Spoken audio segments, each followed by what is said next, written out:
Most guys will never get a six-pack, not because they have bad genetics, but they're not following a real system. Getting lean isn't random. Doing things the right way is absolutely crucial. Here I was at 15. It was lockdown and I knew things had to change. I was tired of being insecure of how I looked. Always afraid to take off my shirt and using pillows to hide my fat when I sat down. I used to make excuses that I had a bad metabolism and I just held fat in the wrong places. Here I am now, confident in the way I look and know that I can stay lean while eating the foods that I really like. Abs aren't made in the kitchen or the gym. They're made in both. Diet without muscle looks skinny fat, and muscle without diet looks bulky soft. That's why I'm laying out 5 steps that help you nail not only your diet, but the training part so you can actually get the results you really want. It took me 5 years of my life to nail down these methods, so I'm gonna share you some of the mistakes that kept me and so many other guys stuck from actually getting the results they really want. The first mistake I see people make is giving up too early. You see, I started my weight loss journey at around 220 pounds, and every time I checked the scale, I'd slowly see the numbers drop. It was really motivating. However, after a couple weeks, I hit a roadblock, 214.2. I was used to seeing the numbers around the 210, so when I saw this, I freaked out. What did I do wrong? I think my body just can't lose weight. I think there's something wrong with me. I kept this headspace for the rest of the day, and guess what happened at night? I binged on all the foods that I told myself I wouldn't eat. This all could have been prevented if I just recognized one thing. Weight loss isn't linear. It's more like a zigzag type of pattern. So if one day you see the weight go up, don't panic. As long as you're doing the right things, just stay locked in and take the average weight from week to week. Another mistake I made was that thinking that in order to look good, I just needed to lose weight. I cut my calories really low, but still ate the same garbage that I was eating before. I got excited. The scale started dropping, but I had a weird feeling. I noticed I started to feel tired, like garbage, and I wasn't even looking any better. I actually started to look skinny fat. We don't want weight loss, we want fat loss. Cutting calories without protein costs you muscle, the thing that makes you look lean. This is why prioritizing protein on a cut is key. Aim for 1 gram per pound of your goal body weight to keep that muscle while you cut. This will keep the body using fat as the primary source of energy instead of that hard-earned muscle. Protein, everyone's talking about it. We all know it's good for us, right? The truth is yes, protein is good, but just because something says it as protein doesn't mean it's what we're actually looking for. Let me explain. Because protein is all the rave right now, companies are taking advantage of people who don't know how to actually look at the macros. I used to eat protein bars thinking I was healthy while doing so. The truth is, the amount of protein in these pre-packaged goods are a lot less than you think compared to the other stuff that's in them. I went to Costco here to show you all this. Protein balls, they look like cookie dough,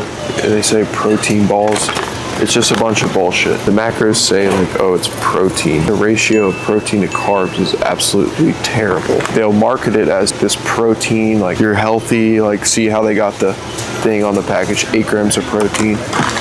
Nah, it's not good. Same thing with these protein brownies I saw. If the ingredient list is this long, y'all, you may as well just eat normal brownies and get some protein powder in as well. Basically, ignore the front of the package and read the label. Not only look at just the protein content, but the other macros, and make sure that ingredient list isn't too long. Okay, now that we got some of the mistakes out of the way, I'll show you what I did to get real results. And no, I didn't do 3-hour gym marathons or morning cardio. This is much simpler. Firstly, you need to be weightlifting. A good body isn't just made in the kitchen. It's a combination of diet and training. Like I said before, train muscle. Don't just burn calories. Or you're just gonna end up looking skinny fat just like I did. The best routine for you is gonna depend on how many days you have to train. 2 to 3 days, run a full body split. 5 to 6 days, I do a push-pull legs routine. The most important thing is trying to hit each muscle with around 12 sets per week. If this sounds confusing, I've created 2 different training plans on my website that you can claim for absolutely free. Everyone's heard of a calorie deficit, eating less than you burn. But how do we figure out the number and if we're actually in a deficit? You see, there's this big stigma around tracking, like it's somehow unhealthy. I thought tracking was bad until I asked myself, would I rather not track and risk not getting the results that I wanted, or spend the next 30 seconds to measure out what I'm eating so I know I'm actually locked in? You see, as someone who got fat in the first place, I wasn't the best at giving myself the actual portions that I needed. When I started actually tracking my food, I was blown away by how much more I actually was eating compared to what I thought. Most influencers who who tell you that they don't track have probably tracked in the past, so they just know how to estimate what they're eating now. If you are serious about actually melting the body fat off, I would get a food scale and start weighing out what you're eating. It takes you an extra 30 seconds and can save you weeks of wondering why no progress is being made. Once you start tracking, we need to get you in a deficit. Type in a calorie calculator your age, height, and activity levels. Find your maintenance and eat 500 to 700 calories below that level. Stay consistent and the scale will follow. Once you get in this routine, you're going to start unlocking veins on your arms that you didn't know existed. When I first started cutting, I only ate prepackaged crap and I wondered why I just felt awful all the time. You see, I wasn't giving my body the vitamins that it actually needed. Cutting means fewer vitamins coming in, so make the calories count. That's not to say as soon as you cut though, only eat chicken and rice. Your diet needs to be enjoyable because it needs to be something that you can stick to long term. Use the 80-20 rule. 80% single ingredient foods, 20% foods you love. Adherence wins. At the end of the day, as long as you're in a calorie deficit, you will start to see results. So do what works best for you. If you thought this video was helpful, drop a sub.